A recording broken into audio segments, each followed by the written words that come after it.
Hey guys, I'm going to be talking about basically my research on the fact of how Trump is performing in these swing states. Like, if you're watching this video, I guess you're pretty familiar with the US elections. And yeah, if you open CNN, there's a familiar thing going on like Biden is at 53% and Trump is at 43%. That's a 10% gap. But the gap doesn't matter. That's the whole freaking point. In US elections, the national vote count doesn't matter. It's basically the how many seats you win in the electoral college, and that's dependent on how many states you win, and more precisely which states you win. And usually states are already divided into red and blue states, and there are very few states known as swing states which actually determine the outcome of the election.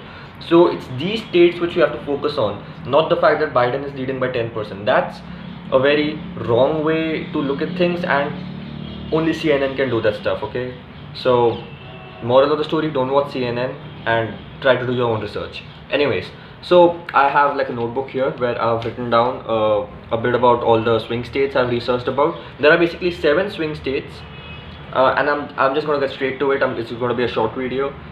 You have Arizona, you have Florida, you have North Carolina, you have Pennsylvania, you have Michigan, Wisconsin, Ohio. That's 1 2 3 4 5 6 7. Yeah, that's 7. So basically, if you see the average of all the polls conducted till now, it basically says that Biden is winning in each of them. Like, Trump won all of these states in the 2016 election, but they are saying that Biden is supposedly leading in all of these states, and he's going to win these swing states, and hence the US election. And if you add the number of seats of all these 7 swing states, you arrive at a number of 128, I guess. No, wait. Yeah, it's 128. So 128 seats are like up for grabs. So this is a pretty serious thing. Like, 128 seats, like even 10 seats matter. Okay, even 10 seats can decide the fate of the election. So 128 seats means something. So okay, so let's talk state by state. First thing, Ohio pretty much seems to be going in Trump's favor. I don't know how they are getting polls saying that Biden is going to win there. It's not gonna happen, man. Like, Ohio is definitely going to Trump, so like just write that off the list. Then let's talk about North Carolina. North Carolina also pretty much seems to be going Republican, because even though the polls show that Biden has like a 2.5 to 3% lead there, but according to my surveys, I think North Carolina is definitely going Republican. Florida also seems to be going Republican, and why I'm saying this is because if you see a month ago, both of these states had like 6 to 7%. Biden had like a 6 to 7% lead in both of these states, North Carolina and Florida, and now he has like a 2.5% lead in North Carolina and a 3.5% lead in Florida. So the gap is reducing, and as you know, the polls never account for the silent majority, who basically form a part of Trump's vote base. So you need to take that into account. So North Carolina, Florida, Ohio, these are definitely going in the Republican bag unless something major happens. And talking about Michigan and Wisconsin seem to be going the Democrats' way. Like, there's nothing we can do about that. The gap is too big. Even though, like in Michigan, the gap is like 8.1% to Biden. In Wisconsin, the gap is like plus 6.6% to Biden. But a word of caution here is that actually these are like, Biden has the same amount of lead in these states that Hillary Clinton had in 2016, but she ended up losing these states. So it's not that these states can't flip, but it's just that the general when you see the general trend of things and the pandemic and all that stuff, so you think that Michigan and Wisconsin are pretty much going the Democrats' way. So you have 2 states more left, which I feel are up for grabs by any party, which is Arizona and Pennsylvania. Arizona is kind of like a complex case. Like, I don't know, like I thought initially it's going the Democrats' way, but like I've researched a lot on it, and mainly seeing the size of Trump's rallies over there, like it makes me think that what the hell is going on. And the lead of Biden in Arizona isn't that big, and Arizona has voted Republican a lot of times before this, so it makes me wonder, like, I think it might go Trump's way or it might go Biden's way, but if you honestly ask me as a person, I think it's going Trump's way, because hashtag make America great again. I'm just kidding. I'm not on any side. but I personally feel Arizona is going the Republican way. It might go the Democrats' way. It depends on these last 12 days how it all turns out actually. Pennsylvania seemed to be going Mr. Joe Biden's way, but if you notice the final presidential debate, I think he pretty much screwed it up there. He clearly said that he is against fracking and he wants to like replace all fossil fuels, and he wants to like clean up the oil industry and go for like clean energy and regulations on companies and stuff, and like go into solar panels and wind energy and stuff. And Pennsylvania is that kind of a state that has a lot of industries and steel plants and factories and oil, and it has a big share of the oil industry, you know. So saying that I will remove the oil industry and not provide it any subsidies, I think Trump can use that in the last maybe 2 weeks of campaigning to get some results there. And who knows, if Pennsylvania is the game changer. Pennsylvania has 20 seats up for grabs. If Trump wins Pennsylvania, it's definitely a major boost for President Trump. Honestly, if Trump wins Pennsylvania, I am saying this, see, this is my prediction 2 weeks before the election. If Trump wins Pennsylvania, there's an 85% chance he's going to win the election, because Pennsylvania is everything, man. If 20 votes come to you, it's 20 votes from Joe Biden's camp towards you, okay? Because Pennsylvania was part of the blue wall. So that's like 40 votes in totality. And plus you get in Florida, you get in North Carolina, you get in Ohio. Okay, so even if you, what if you lose Michigan and Wisconsin? That's like 16 plus 10, that's like 26 seats. Okay, you, out of 128, you lost 26, but you gained 102. And if Trump wins these all, he's gonna like win he's crossing the 272 mark. He won't reach 303 exactly. He'll be like something around 290-ish. But I think, but who cares? I mean, he just wants to be president, right?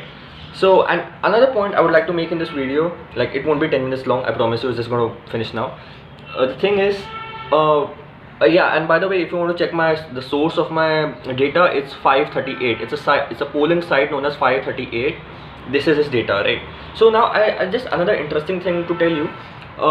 Clinton, for example, in 2016, the same site, it said that in Arizona, Clinton led by 0.2%, Trump won by 3.5%. In Florida, it said Clinton led by 2.3%, Trump won that with plus 1.2%. It said Clinton leads in North Carolina by plus 2.1% in 2016, Trump won by plus 3.6%. It said in Pennsylvania, Clinton leads by plus 6.4%, Trump won that by plus 0.7%. It said Clinton leads in Michigan by plus 6.6%, Trump won by plus 0.2%. It said Clinton leads in Wisconsin by plus 6.7%, Trump won by plus 0.8%. It said Clinton leads in Ohio by plus 0.1%, Trump won by plus 8.1%. And if you notice the leads of Biden, they are similar to that of Clinton. So you know, it casts a doubt over the polling numbers actually. Like these same guys, CNN and all these polling agencies, they said that Clinton is going to win and it's going to be a full blue map and it's going to be 400 Clinton to 138 Trump. That's what they said, and it didn't happen that way. So this raises like concerns about whether this way, is it going to happen this way? Like you can never say. I honestly think it can be a red wave for all you know, not a blue wave as these pollers would have you believing. Because I'll release another video in which I tell you how much Biden is leading by in every state, every swing state. It's almost similar as Clinton's. And see the fact that in all 7 states Clinton was predicted to win and Trump actually won, even though they gave Clinton like plus 6%, plus 5%. Plus 5% is a big deal.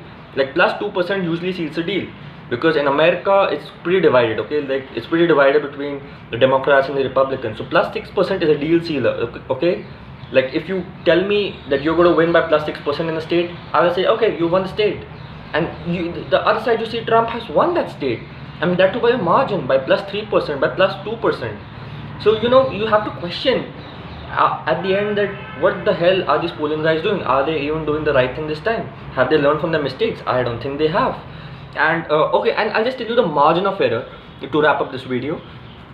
The margin of error of these polling agencies in each of the states are: the error in Arizona was plus 3.7%, the error in Florida was 3.5%, in North Carolina it was 5.7%, in Pennsylvania it was 7.1%, in Ohio it was 8.2%, in Michigan it was 6.8%, in Wisconsin it was 7.5%, in Iowa it was 10%, and in Georgia it was 2.2%. So each of these battleground states in the last elections, these guys, these polling agencies, CNN and their friends, they got it all wrong, and not just wrong by like 1 or 2%, drastically wrong. Like the average of this data is like around 6%. Okay, they have got Iowa's election wrong by about 10%. They have got Pennsylvania's election wrong by 7.1%. I mean, who gets the election wrong by 7.1%? That's unheard of. Okay, they got Michigan wrong by 6.8%. They got Wisconsin wrong by 7.5%.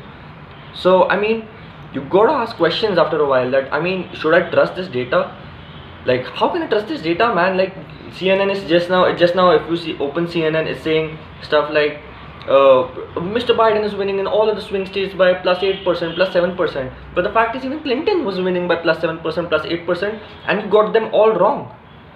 So I don't know, man. So anyways, it's a wrap for this video. I hope I could give you some interesting information and some interesting insights, and I'll be back with another video where like I elaborate on this further. And for those of you who say this is a pandemic time and 2020 is different from 2016, I will tell you why 2020 is exactly same as 2016. Actually, it might actually work out for Trump in a certain way. This pandemic might actually play to Trump, and there is mathematics behind it. Yeah, I'll explain it to you in the next video. So anyways, for now, I'm signing out. Okay, bye, take care.